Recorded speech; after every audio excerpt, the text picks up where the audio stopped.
Okay, just a minute. All right. Our speaker today is Mrs. Ayo Ola Akinyeye. She's a very experienced person in the field of education. I've known her for several years in the course of my work as a doctor. You wonder, doctor and educator, where do you meet yourselves? Well, we met ourselves over the co-management of children and adolescents that struggle in the school system. And I like to tell listeners all the time that when you have knowledge, 30% of the problem is solved because the way you handle the situation is different. The resources you want to generate will be more deliberate and we can have better results. Mr. Ayola Akinyeye has been in several private schools in the course of her career. I'm not reading her CV, but I'm just telling you what I do know from her experience and what she does. Currently, she is a student career counselor and in charge of international study advisement. Okay, she's international study advisor, and she's also director of schools at Chrisland Schools Limited. When you think about all the popular schools, the standard schools, international schools, Mr. Ayola Akinyeye has been involved in one way or the other, and she has seen a lot in the course of her career. So she's going to share with us what has worked and a few strategies around this. So without much ado, I'm going to hand it over to you now, Mrs. Akinyeye, to take it on from here. Please note your questions, participants, and we can take questions later. Ms. Akinyeye, the floor is yours. Thank you, Dr. Oshodi. Good evening, everyone. I thank you, Dr. Oshodi, for the platform to talk about mental health issues as it concerns young people, children. It's not something I take for granted.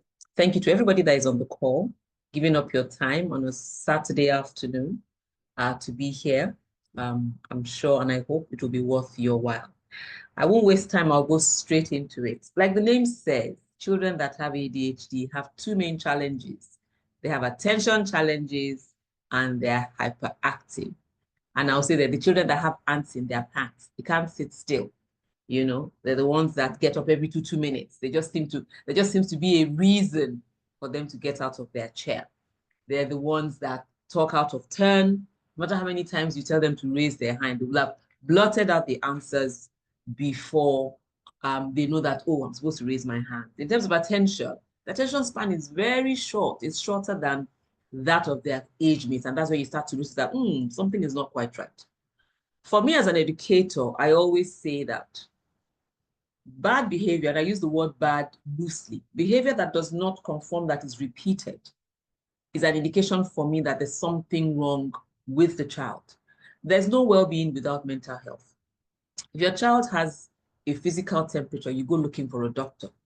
For me as an educator, if I have a child whose behavior is outside of my norm, I go looking for Dr. Oshodi because that tells me that there's something going on and I need her to help me figure it out. And together we come up with a care plan. So I'm sure for the parents that are here, for the teachers that are here, there are examples galore, you know, of what amounts to concern. What I always advise is it's got to be outside of the range, even as it's, and ADHD itself is a range, it's a spectrum. So there are really bad cases and there are mild cases. And the strategies to manage them are more or less the same. It's just the degree and the intensity that changes. And I want to speak to parents that not every child that can't sit still or can't pay attention is an olodo or is bad. You know, that's always my first challenge with parents, you know, getting them to move beyond denial, you know, to the point where they understand that there's something wrong and there are scientific strategies, proven strategies to deal with it, you know. And a case always comes to mind that breaks my heart. I once had a young boy, you know, that transferred to my school. And he transferred from his school to my school because, quote and unquote, he was badly behaved. He broke every rule. All right. And when he transferred to my case, even I initially was like, how did you get here?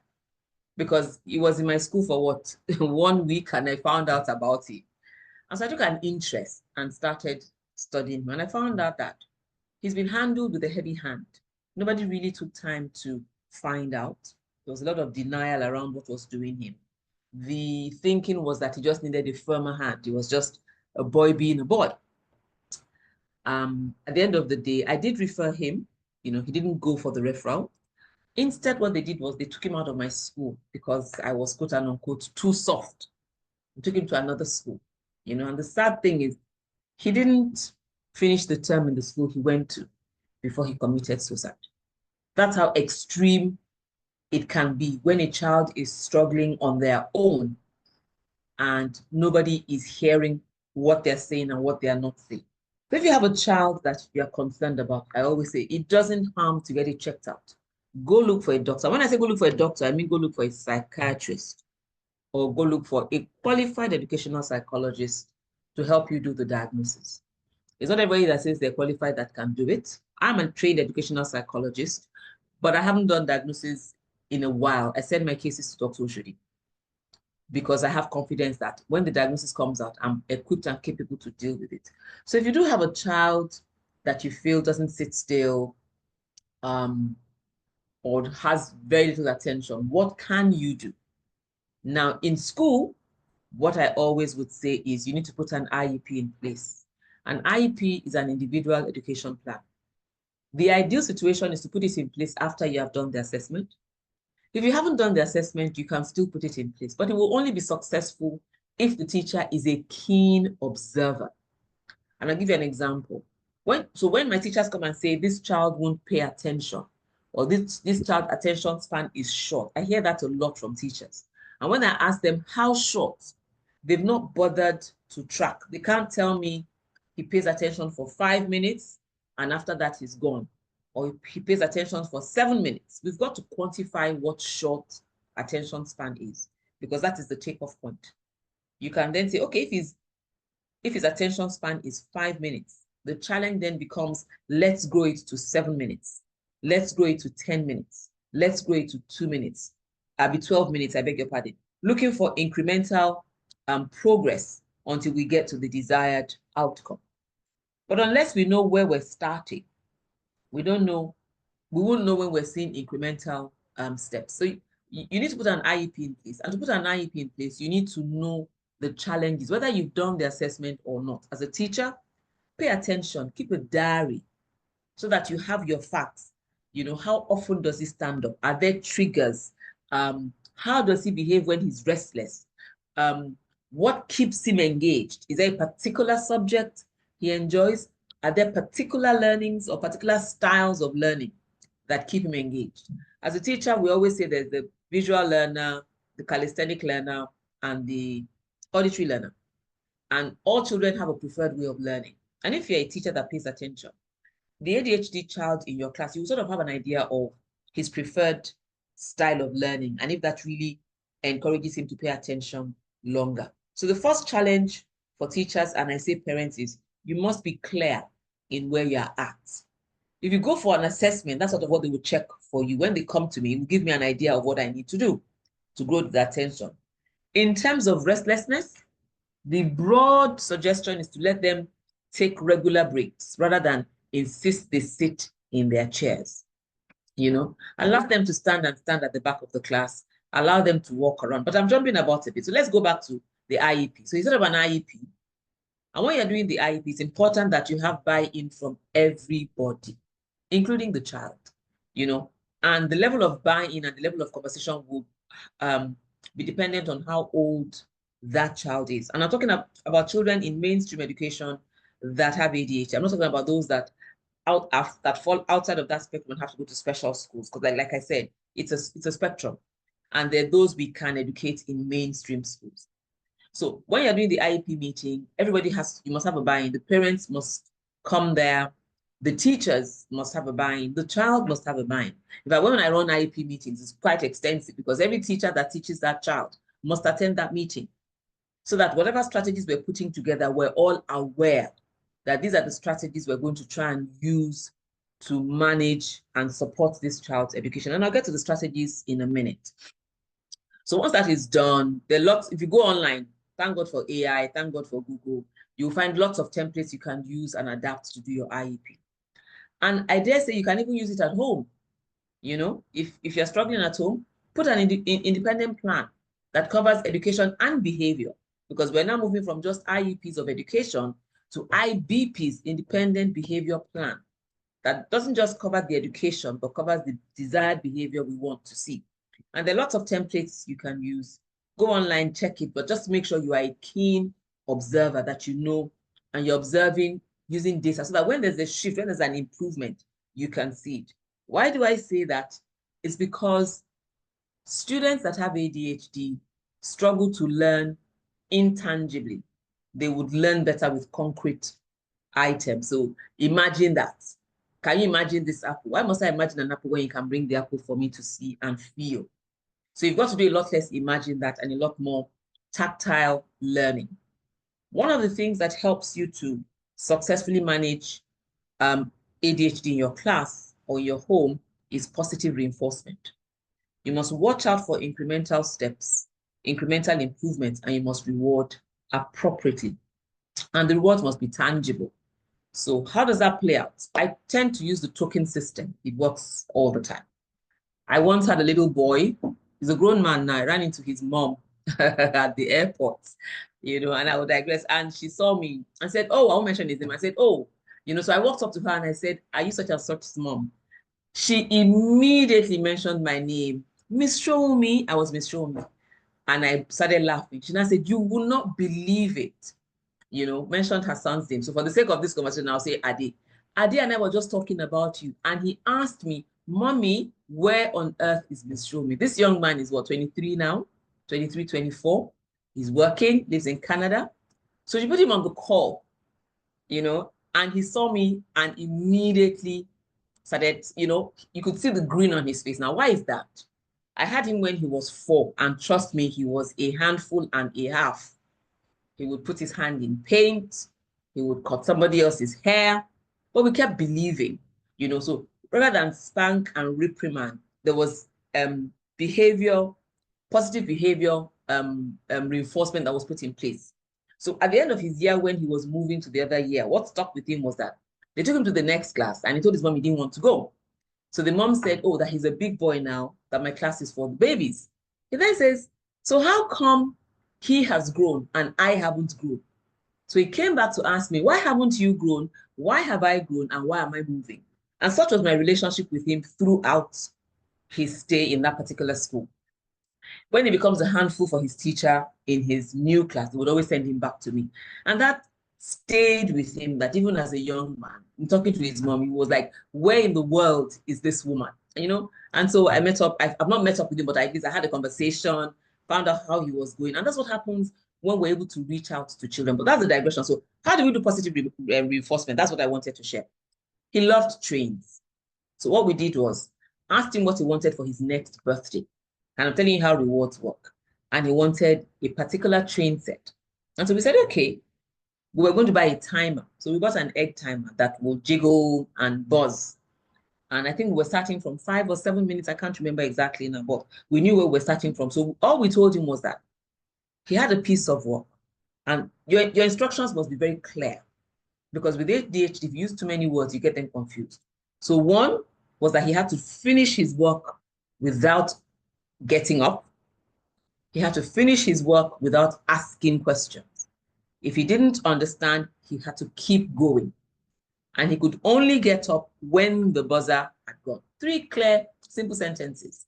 But what happened was, before we set the timer, I would sit with him. I would talk him through his work.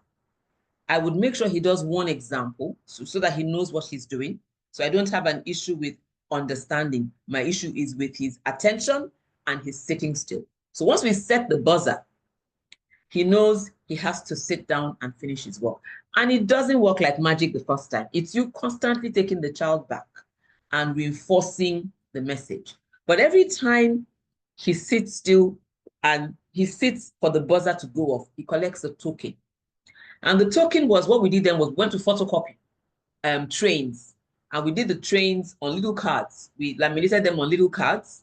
And so every time he met the targets, he got a card, a card of a train, and he would take it home. And we counted how many lessons we had during the day. And I think we said 70% of the day, or I can't remember what percent, but you put a percentage. Let's say 50. So if you have 4 lessons or 5, 6 lessons a day, you will tell the child you must collect 3 cards or 3 tokens in the day. So what happens is he takes the token home to his mom, and his mom was collecting the tokens. And what we had said when he wanted the train was he needed a certain number of tokens to be able to get the train. So not only was the reward system targeted at his learning, there was a bigger picture. There was a tangible reward he was working for. And you must tie that tangible reward into what the child actually likes doing. So many of us do reward systems that do not accumulate, so we don't get the desired change in behavior. We've got to tie those rewards, and I'm not saying buy him a train, but that was what this particular child wants. It might be something the child wants, it might be extra TV.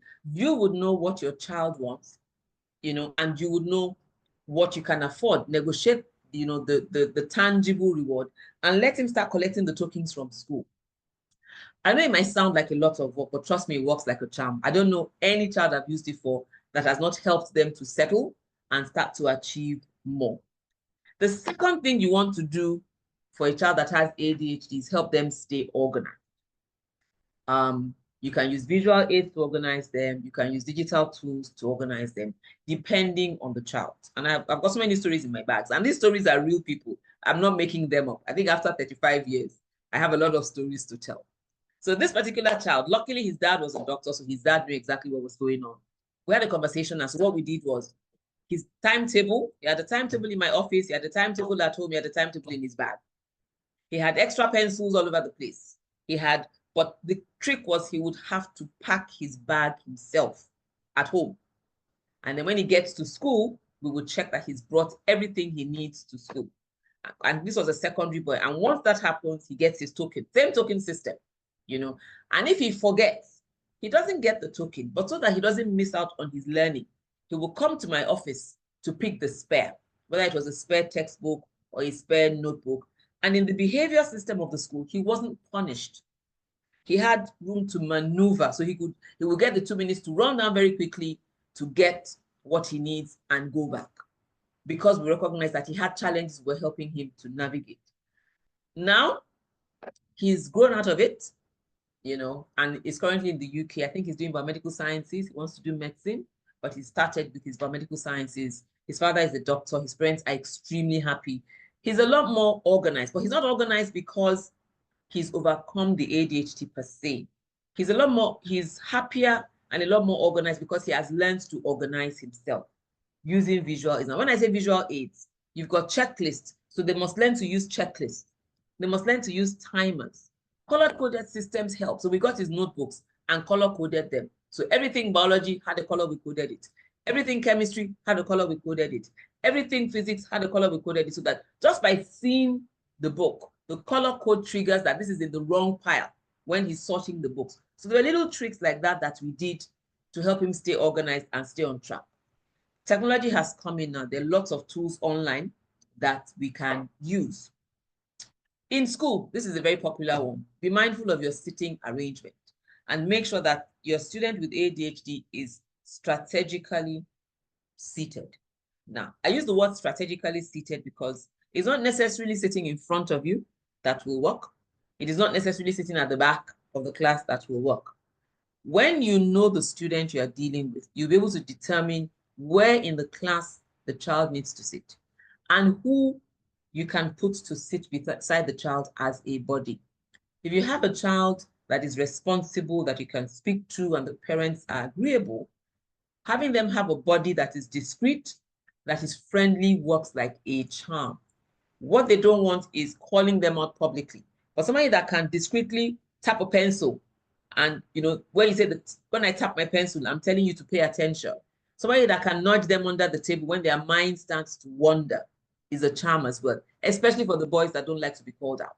Give them a boy body or give them a girl. They like the girls, So just help them stay on track with the work and help them with their reminders. But the more help they get, then they don't collect the tokens so that they don't become dependent on that help. So peer support helps. Knowing where the child can sit that is not as distracting. Some react to all the posters around the classroom. Some are always looking out the window. And back to keen observation. If you observe keenly, you will know where you might put that child that the child might do well. And sometimes you might have to try a few spots before you get it right, but don't give up. You would usually find what works for the child. And I always say, talk to the child. You must never approach things like punishment. So it's not the case of the child looking at me and say, come out here. If you approach it like that, you've destroyed the bridge. You have always got to walk alongside the child to overcome this challenge. So when you need to move a child, don't move the child's position with the tone of you're punishing the child. Have a conversation so he knows it's in his best interest to leave where he's sitting and you're moving him somewhere else where you feel he can concentrate better. And if they need to be in a separate, I've seen places where they actually build a cubicle, a little box for the child. So that when the child sits, the child's face is in the cubicle. Depends on what you need to do. But just remember that sitting arrangement is key. So in addition to strategic sitting, think about peer support. Are there people that can sit around the child to help the child? The next one is frequent breaks. Our lessons tend to be 30, 40 minutes. That's long, very long for a child that has ADHD. You've got to, once you know the child's attention span, you've got to now plan lessons within that attention span. That's one thing I did. You've got to find support in the school system. And I was having this conversation at work on Friday, where one of my heads came to me to talk about a particular child that had this problem. I said, okay, let's put a team together. And what we've done, we only just did it on Friday. What we've done is we've identified 4 people. I'm one of them. She's one of them. The class teacher, and we identified one other person. So every time, because it's a very young child, the child is about 7, 8. So what we are doing, so we have an idea of how long his attention span is. But what I told the teacher was, every time you notice he starts to get restless, tell him to bring his books and come and show me the brilliant work he's doing. We'll achieve 2 things. He will have to walk from point A to point B, which gives him the necessary exercise. And because I'm in the know, when he comes and he shows me, like, wow, brilliant work. Can you tell me about it? What are you learning in class? Okay, I don't think you should go back right now. Just could you sit here and do 2 more sums? So he sits down, does a bit more of the work. When I notice he's getting restless, I then say, I think your teacher will be missing you now. You need to go back to class. All this, because he's a young child, all this with a responsible adult working with him in the school. Because if you leave him alone, on his way to my office, he's going to branch somewhere else. So you must find a responsible adult or another responsible child that can work with him from point A to point B. So when we say give them regular breaks could be just walk around the class. Regular breaks could be stand up and sit down. Regular breaks could be, go and show your work, not take your work and go to the office. It could be go and show your work to the headmistress. I'm sure she would love to see the lovely work you're doing. But because the headmistress knows what you're doing and he also knows what is happening, he's more than happy to take his work and go and work somewhere. What we're after is the work that breaks the monotony of the lesson. And because he's taking his work, he's not lost teaching time. So when you're planning your lessons, please incorporate short breaks. Don't teach for 40 minutes. Make sure that there are bite-sized activities because even the monotony of the lesson is a problem. So make sure that in 40 minutes, you try to have 2 or 3 activities, maybe 1 group work, 1 paired work, and 1 independent, which breaks up the lesson into manageable bits. Enjoyable for the other children, but manageable for the child that has ADHD. And of course, in doing that, make sure you're teaching to the different kinds of learners, especially the multisensory approach. Try to reduce the chalk and talk. Let them do a lot of things that require they need to use their hands. I always say the more senses that are involved in learning, the more engaged the child is, the better the learning, the more permanent it is. So you've got to use auditory, you've got to use visual, you've got to use tactile or physical. So do a mixture of group work, paired work, teamwork, put some gamification in, put videos or the visuals, put things they can listen to, things they can watch, and make sure you keep your environment very sensory, even just touching and expressing. So you want to write a story, come up with a little Lego man or a little Lego doll and let them give them names, as opposed to just imagining, write a story about a fairy tale. let's get a princess and a prince and maybe a dragon that they can see and they can touch. Even if it's just a picture, just being able to move it around is helpful. You're teaching things like spelling. I used to use Scrabble tiles, just being able to move the Scrabble tiles around helps their spelling a lot. Being able to move counters helps them to learn, but don't let it become a crutch. Let it be a tool for learning. So as much sensory activities that you can bring in, and it doesn't have to be expensive. Just think outside the box. I always say, Google is your friend. The tons of ideas on how you can make your lesson more sensory, more engaged, more hands-on. A lot less imagining, a lot more doing will help a lot. I said this before, and I'll say it again. Please keep your instructions clear. For the child with ADHD, I always do an experiment where I'll tell you to put cotton wool in your ears and have a band playing, and then I'm trying to talk to you. You're not going to get what I'm saying. There's just so much going on, is what is coming at them. So you've got to really slow down, and speak to them in simple sentences, have them repeat it back so that they are clear what you're asking them to do. Many times we lose them in the instruction phase. We don't do enough scaffolding by giving them step-by-step guidance. This is what you do step 1. This is what you do step 2. You've really got to break your teaching down into steps that are manageable. Sometimes they do have emotional blowouts, and you must teach them how to manage their emotions. And that's something your school counselor can help you with. I won't go into that, but yes, you would have emotional blowouts. They get upset, they talk to people, they do things, they express all emotions at extremes sometimes. And you must have a technique to manage it. And the techniques just include giving them time out to calm down, having conversations about how they feel, being able to name their emotions, and teaching them how to express those emotions in a better way, letting them know that the emotion is valid. It is the expression you're upset with. And sometimes we don't do that. A child can be angry at something. That's fine. We must learn to leave their emotions as valid.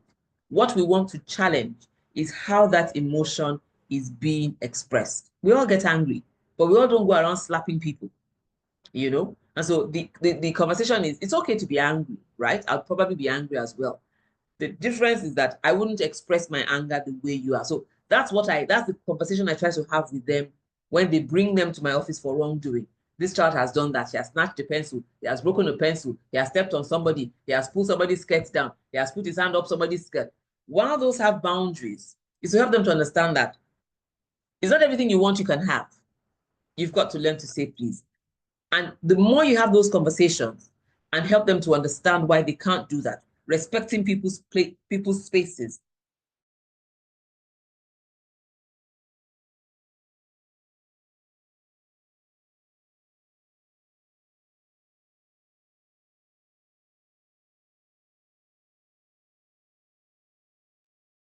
I started my talk with parents that felt I was a bit too lenient, and we're all very pained at the outcome. Can you still hear me? My network is being funny.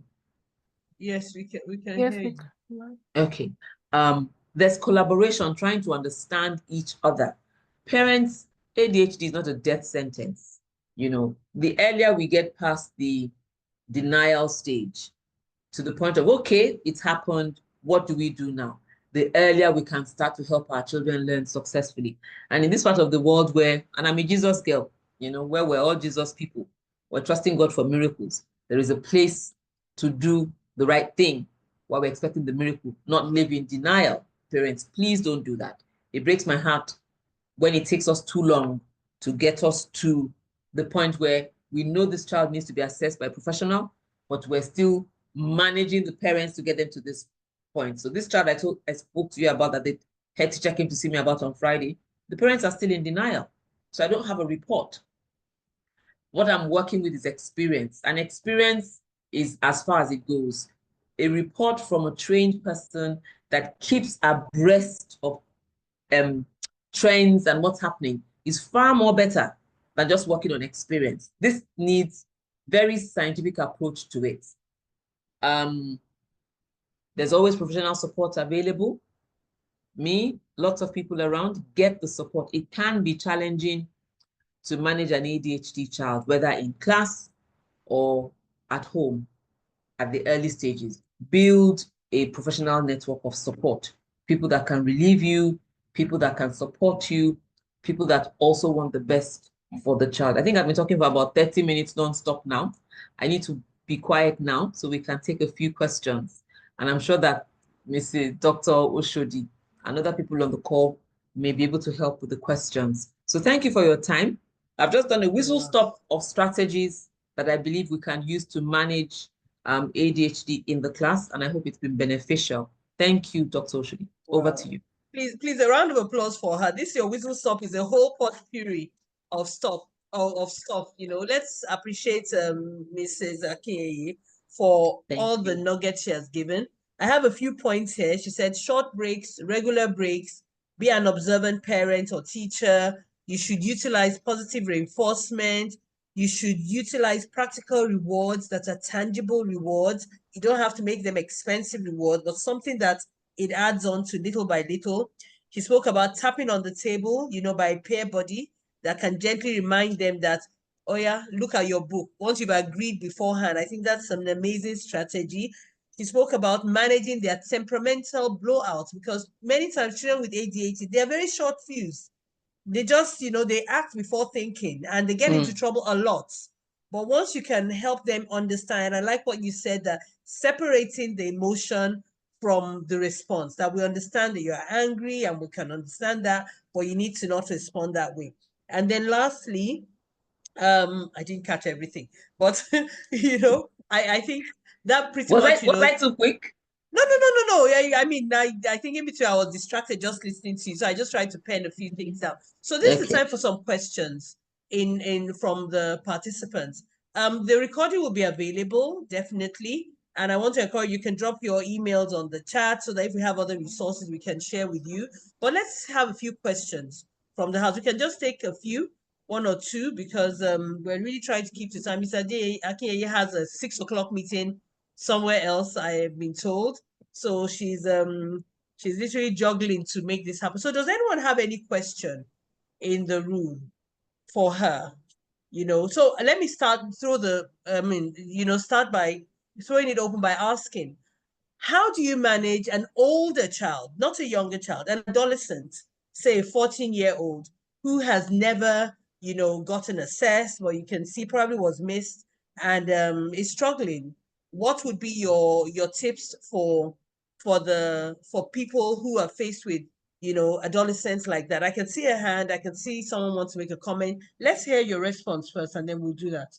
Please. Okay, where I have to manage adolescents, 14-year-olds, 15-year-olds, 13-year-olds that don't have an assessment and we're picking up issues, I always start by telling the teachers, you must keep a register of your behavioral concerns for me first. I always start from there. So the first time you come to my office is a marker. You're in my office. When you come again, it's nice to see you again. I then say, all right, so we would have the conversations around, and because they're older, the consequences have to kick in. So they will follow the consequences that I have in school, but I'm paying attention to how often they're coming to me. At some point, very early, I would ask the teacher to keep a record for me. When we want to start managing, what we would do is I would sit with the child and sit with his, if you like, rap sheet and let him give me his side of the story, why his rap sheet is so long. So we might have something like kick somebody under the table. And I have a young boy like that came to me from the UK, He was in school and in 3 days, he had a fist fight with another child. He was so disruptive, yeah. Fist fight. The fist fight shocked me because I don't have a school of fist fight. So to have a fist fight first week back, day 3, I knew it had to be a new student. But then I called him and I was listening to him and I called all the people he said, and this person was there, and that person was there, and that person was there. I found out that he had been getting into trouble from day 1 that he got into that school. And that was why his parents moved him from his school in the UK because he was about to be expelled. So I had to send for his rap sheet from the UK. When the rap sheet came, we had to look at it. So yes, he had ADHD, but what was the trigger? Nobody was listening to him. He had misbehaved so much, they had no time that they had given the dog a bad name. So even when he's right, Because he didn't trust the system, he would take laws into his hand, trying to defend himself. So I had to get to the bottom of the trigger of his bad behavior before I could start to solve it. I then said, right, young man, you do not take laws into your hand here. You can always come to me when you feel something has gone wrong and you're not being listened to. Then we started talking about how he manages his behavior, because the blowouts were, he will punch somebody, and I said, at a point, I had to isolate him to help him understand that I was serious. I said, you can come to school, but you don't have to be social. So when he comes to school, from the gate, they'll march him straight to my office. And I carved out a little corner, and he will sit there from morning till night. So you were setting boundaries for him. You were setting boundaries. Absolutely. Because at times, children with ADHD test the boundaries, and once the boundaries keep breaking down, then they learn to misbehave. Yeah, they learn to misbehave. So I had to now put the boundaries in my office. He spent a full term in my office, not mixing with the student population. So when the students are on break, he's in my office. When the students go in, he's on break. My secretary will go on walks with him regularly. He was one that came and said, so I think when he understood that he can actually have his lectures without the social engagement, he then came back and said, okay, he's ready to be. And I said, it's 3 strikes and you're back in my office. 3 strikes. We then put a behavior plan in place, which means at the end of every day, he had to come to my office with his behavior plan, which had every lesson he attended and a comment from every teacher. Yeah. And he knew what I was looking out for. I didn't want emotional blowouts. So to wrap it up is understanding the child, having a conversation with the child, and holding your boundaries firm. Yeah. I think that's so important. And for teachers, for parents on the call, at times these children can test your patience so much that you throw your hands up in despair, and then they learn to not have boundaries. So we must give them boundaries. I think that's a very important lesson. So there's a question, Ms. Akiya, are you there? Right here. Okay. So there's a question on the chat. Okay, your network. There's a question, and there are 2 hands up, but I'm going to read the question on the chat first, and then we'll let the 2 hands also ask their question. So you have 3 questions in total. One says, how do you manage children between ages 2 to 4 years that may have ADHD? And I think you've spoken a bit about that, but maybe just give us a recap quickly. But then let's hear from Mrs. Mary Otone and then Ayo on the call. So Mrs. Mary first and the Ayo next. Let's hear your comments, please, or questions. Can you unmute yourself, or we need to? Okay. Good evening, ma'am. Good evening. Thank you so much for that wonderful session. I would like to ask quickly 2 in 1 question. You spoke about IEP for children with ADHD.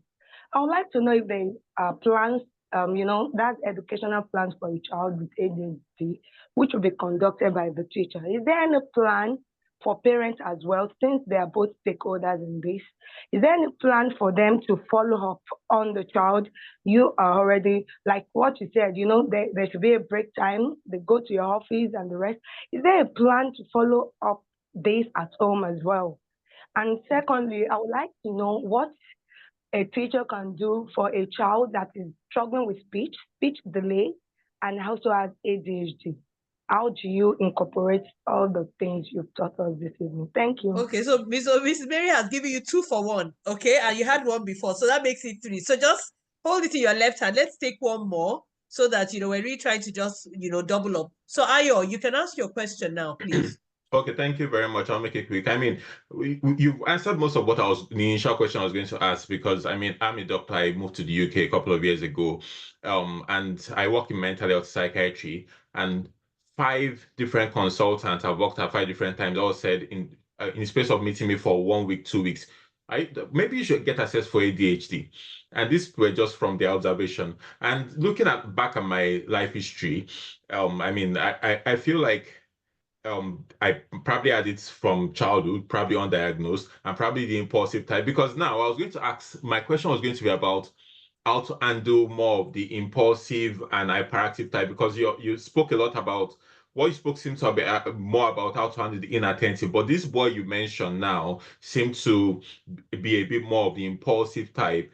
So that's really helped elaborate on handling the impulsive type, because if it's that kind of boy now, if his situation wasn't handled quick, he would probably grow up to have maladaptive coping mechanisms and end up doing drugs, probably end up finding a group he identifies with, who will probably be a group of people doing drugs or doing criminal activities, and end up in jail, probably. So what I was taking away is that the way ADHD people tend to find a way to cope. So if they are not coping, if you are not tailoring their coping in a way that will be productive, they will likely find a way to cope themselves and end up probably doing something that will be either harmful to themselves or to society as they grow older. My other question was, yeah, and I like what you said about sticking to girls.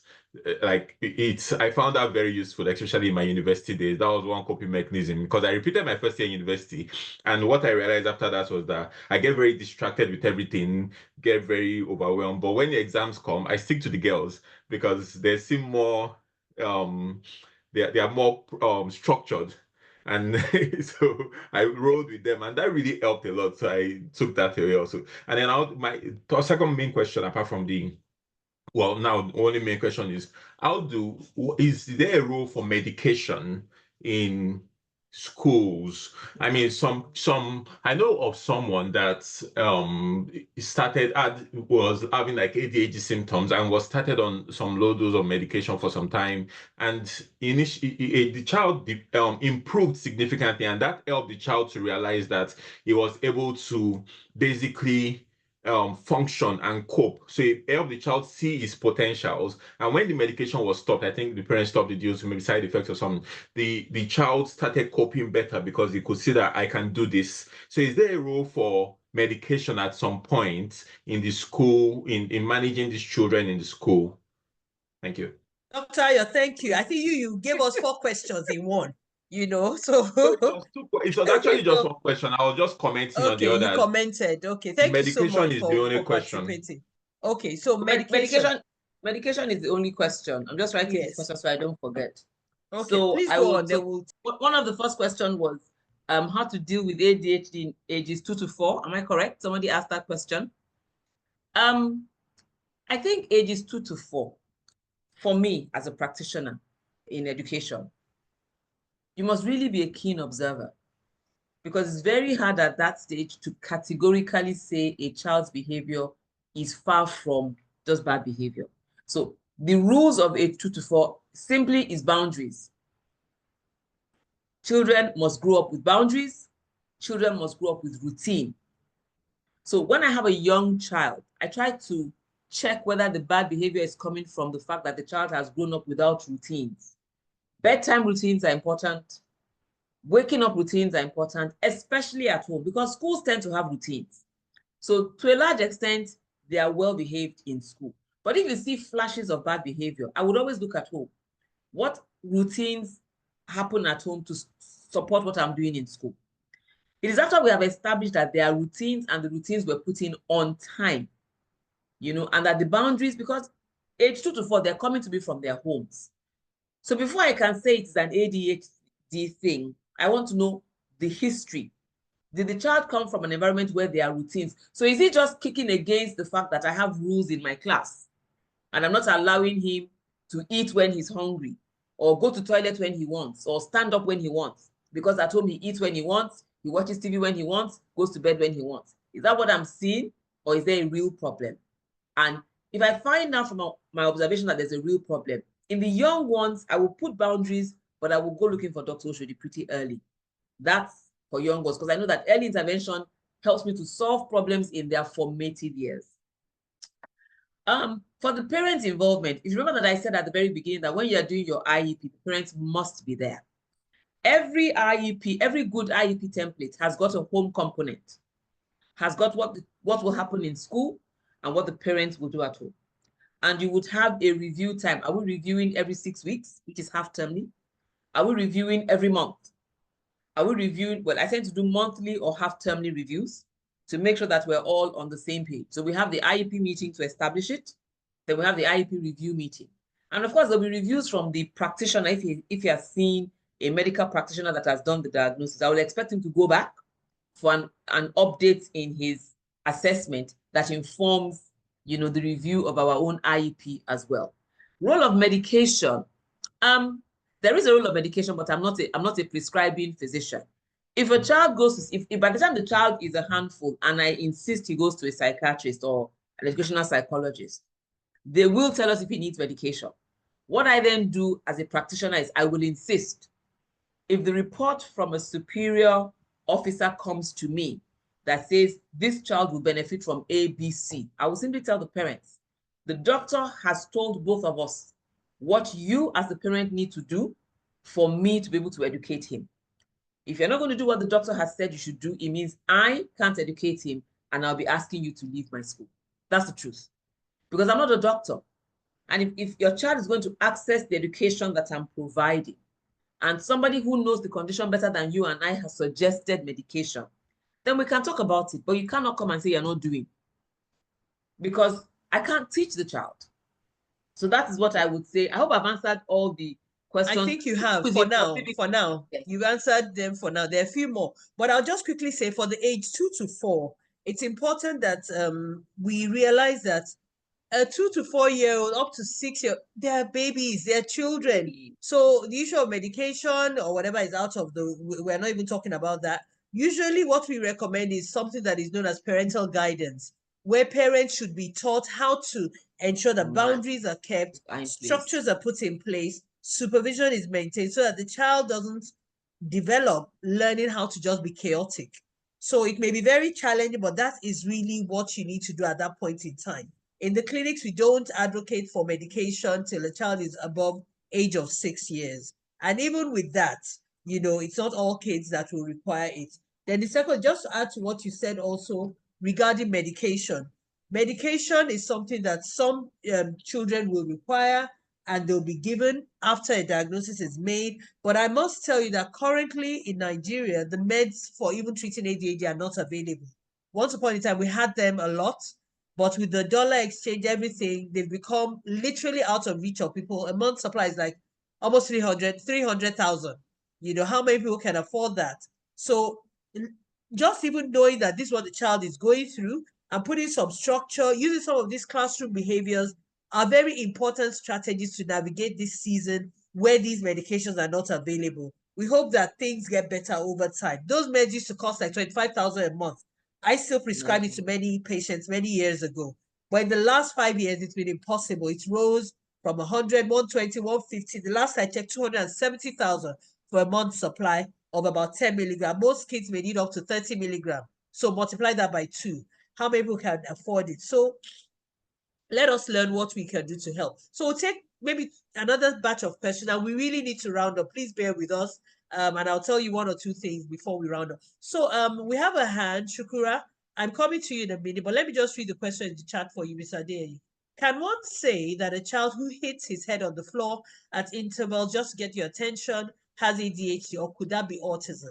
Would you advise that a parent in denial is informed on the interventions that are being done on a child that is noticed to have ADHD, or you just go ahead and do what you have to do to help the child, someone else's child? We have to be very careful. Mr. Adeyeye, I think you respond to that. Let me just take one more. Drop email, YouTube page. Thanks for the knowledge shared. Okay, so last question from the chat. Please, how early can ADHD system be reliably identified in children around age of 2? So Shukura, please ask your question. That will be the last question. We need to call it a wrap. Shukura, madam, I'm imagining that it's a madam. Please unmute yourself. Unmute yourself so you can ask your question. Are you there? Yes. Okay. Can you hear me now? Yes, we can. We can. Okay, so I learned a lot from this section. I'm so glad I was there. But then there's one thing I really liked that she said was the physical breaks in between classes. It's very important. So I do physical break before classes. So I encourage parents. The teacher might not be able to do it. So when the child comes to class and to school, they allow the child to do a lot of physical activity before the child comes into the class. It makes them kind of exhausted and want to sit calmly. There's another approach that I use is that some children that are really, really impulsive, you know, these locker seats, not the regular seats that they can get up easily. A locker seat that would lock it at the tabletop. Would lock them in. Lock them out to the chair. Seriously. Because we just want them to sit and do something. Even if it's one thing, we just want them to sit and we've been able to achieve with that locker seat. Interesting. Okay. Yeah. Thank you for sharing. Thank you for that. Ms. Akie, over to you. The comments and then the questions. So the locker seat, what I would just say is just be careful, health and safety concerns, that the child is not in a position where he can't get out if you have an emergency or that he can't be helped. So if there's a child in a locker seat, please make sure you maintain line of sight with the child for any distress, because we don't want to cross the Rubicon from trying to get the child to learn and then we cross over to abuse. And the line is very thin, because most people in trying to manage the attention deficit do all sorts of things. And in my school, I consider it abuse. It's not acceptable. But I understand trying to keep the child well and using the seat that keeps him in his seat, perfectly okay, but please maintain a line of sight. There was a question that about, so I've forgotten all the questions now. About, the first one okay, if you just go on to the chat, but there was one about how early can you identify ADHD? And there was the other one about a child hitting the head. Another one about the one about the parent in denial. Yes, a parent in denial, yeah. So I think that's an interesting question. So parents usually would be in denial. Nobody wants such a story. Yeah. So you've got to be empathetic. You've got to understand where. So you've got to put your parent hat on and understand where they're coming from. That's number one. Number two, if you are not trained to, please don't tell another person that their child has ADHD. Be careful how you brandish words. Yeah. I would never tell a parent with my mouth that your child has ADHD unless Dr. Oshodi has written me a letter and the parent has given her permission to share the letter with me. What I will do is I will express my concerns to the parent, and I'll express my concerns from what I have observed. And that's what I tell my educators. You cannot call a parent and say, I think your child has ADHD. What's that? How do you know? Did you go to school to learn it? But you can't tell a parent that I'd like to have a word with you because I have concerns about your child in my class. What are my concerns? Your child's attention span is about 5-7 minutes, but the rest of my class or the rest of his age mates, attention span at this age should be about 10 minutes. Your child's attention span from my observation is about 5 minutes. So he's not paying attention for as long as other people. I would have records to say he gets up at, how often does he get up? So my concern will be the behavior, not the label. I'm not trained to, at least in my capacity in the school where I work. Because of my training, I can see the symptoms, experience can tell me the symptoms that I think it is this. But I do not have the license. And I'm not operating in that capacity to hang any label or anything on a child. So be careful how you tell a parent a child has ADHD. So for as long as they haven't gone for the assessment, what you have to do is you have to manage, quote and unquote, the symptoms. You have to manage the impulsivity, the calling out, the not sitting in his seat, not finishing his work. That is the concern you keep bringing to the parent. And you keep letting them understand that I am concerned because in my experience, with my experience, a 6-year-old should be able to do this much. Your child is doing this much. And your child is doing this much because of this, that I have observed. So it's about your keen observation as a teacher to the parents. Now, until they have done the assessment, you can only keep using your strategies that, okay, to deal with this problem, this is what we're going to try. Let's have another meeting in 4 weeks to see if my strategy is working. Do you see what I mean? Until you eventually get them to the point where they're happy to go and get a proper assessment. But you're not qualified to assess it. And that means you're also not qualified to hang a title on any child. That's for the parent who is in denial. You keep working with them, doing your strategies to help the child learn better and deal with the challenges you can articulate that you have seen from your observation. All right, that would be what I would say there. For a 2-year-old, I think Dr. Oshodi has said that before. A child that is 2-year-old usually is just about establishing boundaries. If you know that they are really, really disruptive, then encourage them to go and get an assessment. And some parents will start an assessment with maybe a counselor. They don't want to go all the way to a psychiatrist. You mention psychiatrists like this and they're out of the door. So they want to go to a counselor first, and then an ed psych, and then a pediatrician, making their way all the way up to the top of the ladder where the psychiatrists sit. Just support them in that journey, understanding that it's a journey. When they finally get to the point of realizing, they will appreciate you the more for the role you played in getting them to the point of acceptance and supporting them with the diagnosis and supporting them through school. That's what happened to this little boy that is now in Canada. At age 4, it was more of just, I am concerned, you know, about this little boy. They didn't do the assessment until much later. But the fact that there was a listening ear that he could come back to when his teacher has scolded him, you know, made me a likable person in his life, that now that he's an adult and he thinks back on his schooling years, how many of us remember our teachers in nursery school? I don't. And I taught him when he was 4. You know, so that would be my counsel. Have I left out any question?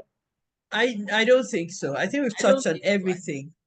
Okay, so there's just one last one about symptoms peculiar to, are the symptoms peculiar to a particular gender? Well, both male and females can have ADHD, but I'll tell you that the prevalence is higher in the male child.